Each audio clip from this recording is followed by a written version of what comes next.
Welcome to Get Your Mind Right, the podcast where merchant services, digital marketing, and personal growth collide. Tune in for real talk, fresh insights, and the motivation to level up. Hey, thanks for tuning in today on Get Your Mind Right. And this is part 2 of a really exciting episode. Make sure you go back and catch the first part of this if you missed it. So, Bob, let's segue to AI. I know you're doing a lot with that right now. Tell me what that looks like in your daily and weekly workflow. Yeah, so first of all, as in addition to the work like I did with you, speaking as a keynote speaker, I do a decent amount of that a year. My real focus is in what a lot of the people on this podcast are probably doing is a practitioner building a business. So I'm a chief client officer at a company called OnTrack AI based in Metro Detroit. We've got close to 100 people. And we work with mid to large enterprises to help them figure out where and how they can be using AI, automation, machine learning, et cetera, to help them build their business. And so there's a couple different elements of it. One is I think a lot of people feel very lost in this is happening so fast, and I don't feel like I'm keeping up. And it makes sense, right? Like the fastest growing technology. So Instagram was the fastest growing technology in terms of reaching 100 million users. It took in only 2.5 years, they got to 100 million people using Instagram. ChatGPT got to 100 million in 2.5 months. So it's so far beyond. There's over 4 billion prompts that are put into the top 4 AI systems every single day. I mean, it's immense. And so as a result, companies are like coming in and they're like trying to use it, and they're like, yeah, we test here and there, but the stats are pretty staggering. 88% of companies would say like, yes, we're using AI in some way, but only 6% say it's having meaningful bottom line impact. And so the point is that we're in this phase right now where companies are trying to figure out where could I be using it that's going to drive a meaningful change and impact on my business. And so that's step number one, is to go in and figure out what are the different parts of my business that potentially could be using AI, automation, machine learning, digital twins, like predictive model, like all that. Figure out which ones really are going to drive meaningful impact if we implement this. There's very few things. I mean, it's not hammering nails and building cars, and well, sometimes that too, that you can use AI for. But there's a lot of almost any part of our business, AI could be influencing and changing. The question is like, which ones are going to really move the needle? So what we do is we help companies figure out what that is. Then after that, it's actually putting those practices in place. Like, so as an example, which you're kind of getting to, we're working with companies to help them figure out what's the right pricing that they should be using that aligns with, so looking at competitive pricing, all historic pricing, when you won, when you lost, and figuring out what's the exact right price point to kind of put in place. Looking at third-party systems and pulling potential lead data in and kind of scoring it and figuring out where we're most likely to win and feeding that off to salespeople in the right way. I mean, it's kind of a never-ending list of possibilities. But the idea is like, so for us, like we're custom creating that for each client. Plus, we're using plenty of it internally ourselves for outbound prospecting, scoring, managing opportunities, generating proposals, on and on. So like companies like ours and our network of dealers that we have and our W-2 folks, where do you see those folks really leveraging AI platforms right now? I would so a couple different areas in particular. One is a very common quick use case that people see quick impact from is something usually within their finance department. So if they have like a lot of suppliers, if they're managing a lot of invoices, payment processing, receivable, like you're kind of in the middle of that there's ways that you can manage all of that in a more automated way to kind of read invoices, that sort of thing, process payments kind of back. And I think you guys are doing some of that. For the W-2 employees, I mean, a lot of it on research, where how do I research my client, better prepare myself for this conversation. Those are probably a couple that quickly come off the top of my head. That's a couple of them. Okay. So like you personally, where you are in your AI journey, what do you think your next steps are? I would say for me, I'm using it. It was kind of infused into my daily workflow right now. What I would say, and I just kind of personally have some curiosity into, is doing more actual development, like building some tools and processes on my own. I've kind of got some of that built in. I'm a big fan of Claude. I've been using it for over a year. Like it's great and it keeps getting so much better. But actually kind of building some of my own tools that might support my business, my role every day. This might be things like market research. It could be, Mhm. having conversations like this with people, but doing it in a more automated fashion, getting kind of extracting a lot of my experience out of my head and getting it into some sort of a interactive experience that people could kind of go with. So I'd say the next Mhm. thing for me is building more of these tools and intelligence. I also am a big fan of this idea of, like I talked about earlier about being an expert is so many conversations these days happen like this, right? It's over a Zoom, it's being recorded, the transcripts are inside of there. Um, is the ability to kind of listen in on all these conversations and not like pull out kind of something individual or personal, but to say like, hey, what are the common threads that we're hearing? And kind of using that to kind of feed expertise. So suddenly I walk in and say, hey, here's the top 5 things that our whole team has talked about in the last 30 days. Like you start seeing these trends. And there's tools that we can build to enable that. Sure, sure. It's interesting that you mentioned Claude. We have a one of our market presidents is really deep in that. That is your primary AI platform, I'm assuming.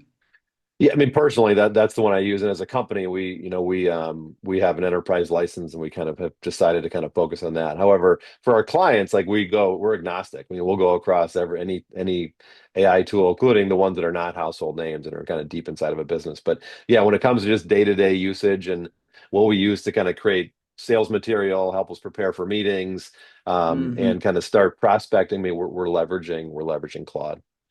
Okay. Okay. It's funny you mentioned tools. I have some number approaching zero of experience in building tools, but I totally backed into this last fall, and I actually built a tool, and there's a repository of data attached to it, and a prompt that is volumes long, but it's been quite effective. The thing that surprised me about it, Bob, was that I didn't know that I had the skills to do it, and I did it. Hmm. I mean, Hmm. these were things that were I've got a massive repository of original material that I've created and presentations I've done over the years. So it was Hmm. like you said, it was able to draw out of conversations like this one that we're having and things that I've created in the past. And it's actually a pretty quick process. You can they're conversion tools you take from literally from Word and PowerPoint docs that converts that into a language that the AI can read very, very easily and respond to it Hmm. quickly and efficiently. So Yeah, so that's pretty it's exciting. amazing. Yeah, that's Yeah, great. Well, good for you. I it's mean, that old this is about like just take action, right? That you just start doing it. yes. You'd be surprised what's possible. And what happened to me is as there was a need and I totally backed into it. If I'd had someone to hold my hand a little bit and say, "Hey, John, here's what you can do with this," I'd be able to move to it a lot quicker. So I always Hmm. love having these conversations because I find there's something I can glean out of it that I can personally use. Hmm. That's great. So to that point, tell me about some new skills you've picked up with AI in the last few months. I would say, we're going through as a company, we're going through a full rebranding process. This is with this OnTrack AI company that I'm with. And so we're kind of spending a lot of time on this. So not the rebranding, but we're using Claude a lot more now to kind of we're feeding it with our core messages and we're helping kind of build customized and tailored presentations for each client. That's like, that's I feel like in some ways it's table stakes, but like we're getting really sophisticated with it. So grabbing historic kind of conversations, meetings, insights, and kind of pulling those together. So like one of the things that we a chunk of our business is consulting essentially. Like we go in and advise a company. We'll spend 30 to 60 days reviewing, interviewing people, understand the team, and kind of doing that, and then outputting a report. That's a very classic kind of thing to be able to be doing, right? Um, what we're doing is we've AI enabled almost the entire process, where every interview is kind of pre-built we go out and do these individual interviews with somebody, like a human is doing them because we have expertise and you can ask the right questions. But then all of it feeds into a central repository, the transcripts from those conversations into a central repository, and then is used to then output them into an executive summary that's really ready to go. Now, historically, you would have an analyst, they could spend weeks building these summary reports to kind of let me listen to the conversation, what are the critical points, go do some research. All of that, a lot of that, it's now being automated. And so that's like we're taking this kind of advisory service and kind of enabling getting the really smart humans to do the conversations and set the whole thing up, but then enabling and building our own AI engine to kind of pull all that information together, create recommendations and an output. You can do it in, I mean, a third of the time it would take to do it historically in a more manual way. When your company engages a client for this, like what are some typical services you're providing for them? On the advisory part of it, we have a few different ways that we kind of approach it. The first thing is you go out and you kind of talk to key stakeholders, understand what are the parts of their business, what are the day-to-day things that they're doing, where do you spend your time, where do you hate spending your time, where do you love spending your time, where do you struggle to get data and access to information that would be helpful to you, that sort of thing. Then what we do is this is where I think a lot of people struggle when it comes to anytime there's a new technology. But it's heightened right now with the use of AI, is you feel like you can always throw AI at it. It's kind of the hammer in search of a nail, right? So you can kind of throw it at anything. And so what we do is we kind of look at that and so we put it against something that we've kind of created a proprietary. So the historic impact effort matrix is that, okay, let's look at everything. How much effort will it take to do that? What's the impact it's going to make? It's the quadrants, and you kind of figure out where to kind of put it. I think that's kind of a very antiquated and old way to kind of look at how you prioritize things in the age of AI. So we've kind of tweaked it to something we call the realized value matrix, where what we do is we look at effort and impact, but then separately look at adoption and change management. If you think in the world of AI, like when you build these tools, like you build one yourself, right? Like you build some new tool that you need the team to be using to better serve your customers. That's only maybe 30% of the way there. The majority of, can I get actually people using this, adopting it, changing the way that they actually function? So adoption becomes 70% of the problem. And so what we do is, like, through this realized value matrix, we'll put it against that and say, okay, well, based on these different potential initiatives that we're going to say decipher what will have the maximum impact on the company. It's not going to take us 6 years to put in place, but also it's something that we can have a quick win, but also it's gonna realize, it's most likely to realize its value because people are gonna get behind this. So that's one of the things that we help kind of stack and organize and prioritize which AI initiatives are going to be worth the effort, because they're going to receive the output that you want. And so what happens is, at the one end of one of those engagements, someone will walk away with a summarized report of, okay, here's the 8 things that you should be doing right now that can make an immediate impact in your business using AI. Here's some of the things that are more moonshots or kind of long-term things, but here's like a roadmap for exactly what you should do right now, next month, the month after, et cetera. And then from there, like our team, we have a team full of data scientists, AI engineers, and automation engineers, et cetera, who can actually build all of that for people. So we can kind of go that next step as well. But that first kind of advisory phase is really important. I think a lot of people struggle with it because every AI tool sounds like the silver bullet. Everything you feel like, oh, I can just throw AI at that. And it's like, well, you Yeah. can, but you're not going to really see a meaningful change in your business because of it. It might be nice, it might be convenient, but I think any business wants to come to what can I invest in that's going to drive a meaningful bottom line impact. That's what we're trying to find. Well, I'm like right now, I'm thinking that you've had like someone following me around and recording what I've been doing and saying for a few months here. I mean, you just told my story because I thought what my tool was to train up reps on our process, okay, Hmm. and instruct them and enforce a sales methodology. There's a right way and a wrong way to go about it. You mentioned it earlier. Where are you seeing friction? What do you want to work on? What do you don't want? What is it you don't want to work on? And so when I developed a system that worked, I really thought this was going to be the magic bullet, and it was not. I got some number approaching 0% of adoption rate on it. Hmm. So noodled on it, was frustrated and a little bit depressed over it because all of this work was for naught. Yeah. But what I found in our case, I think a tool was actually less than 30%. And what we've determined is that the other two points of the triangle are training, right? Actually, that taking that tool, showing them how to use it, why it's important, modifying that rep's behavior, and then the third part of that is the coaching from the manager. Okay, and that means inspecting what the reps are doing then and giving them feedback on the system. But Hmm. like you said, it's like I was that guy. I fell in the magic bullet trap, and boy, there is no magic bullet. You are setting yourself up for Yeah. disappointment. Yeah, I mean, I've seen that over and over,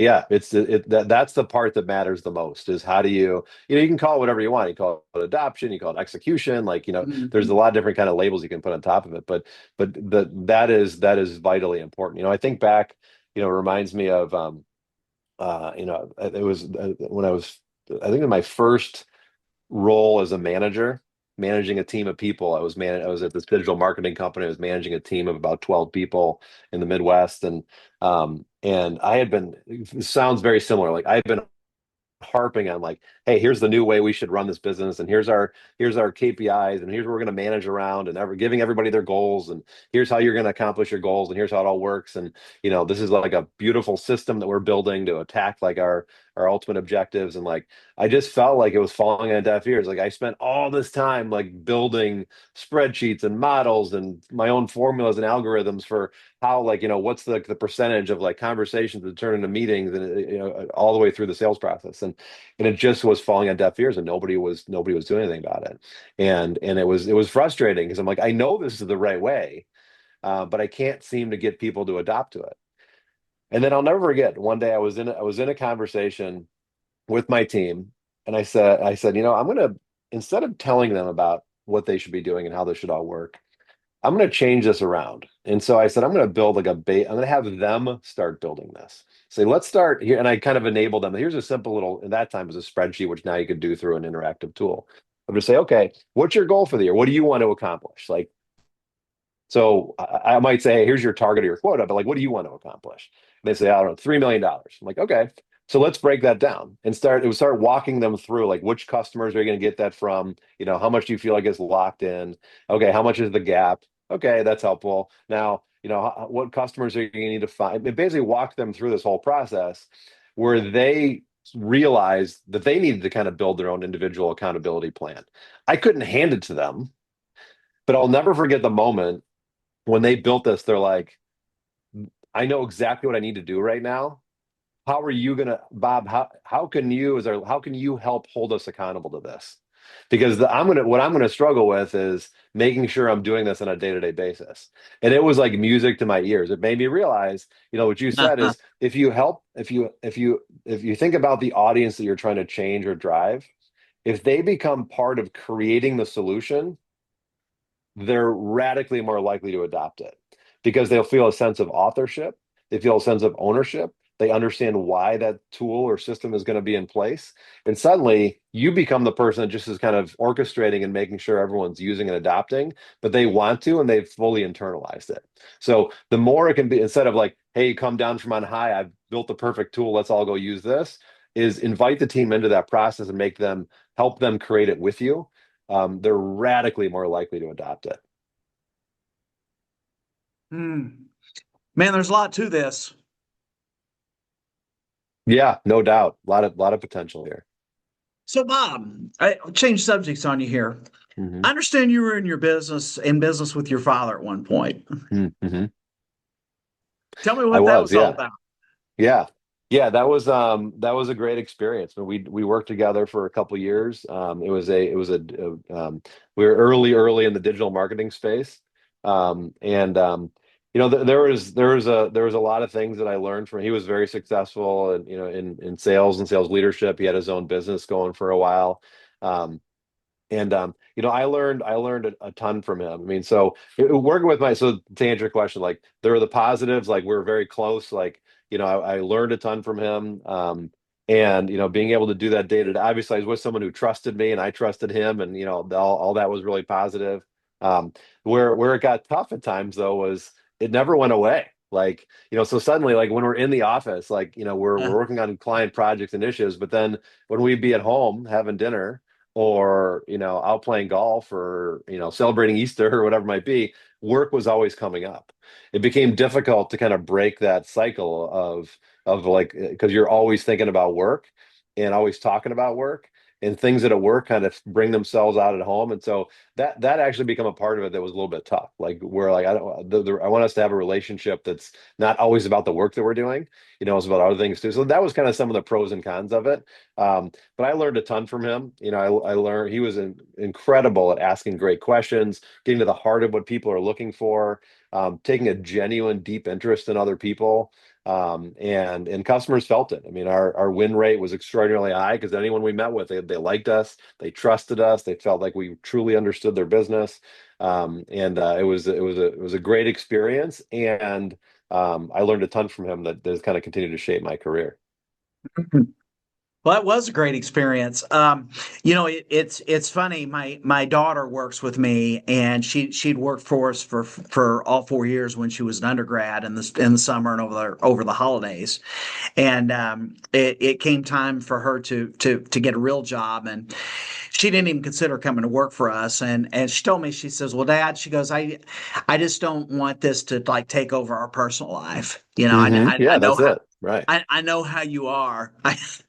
That phrase. And hmm I thought, well, that, and I told her, I said, well, it won't be because of me. And I give her credit for that because we've been able to successfully navigate that. Now, That's what great. she said in the beginning, she didn't want to talk about any business after work hours, but guess what's Mm, happened here? So she yeah. You can't help it. I mean, we feel passionate about this stuff, it's always there. Yeah, it is always there. It always is. Yeah, It yeah. always is there. Bob, it has been absolutely wonderful spending time with you here this morning. I appreciate you being on the show. I know you were well received at our summit, so we'd like to have you come back again for that. Um, I'm going to drop in the comments below your website. People can visit you and find Great. out about more about you and about your services. All that being said, I'll give you the last word.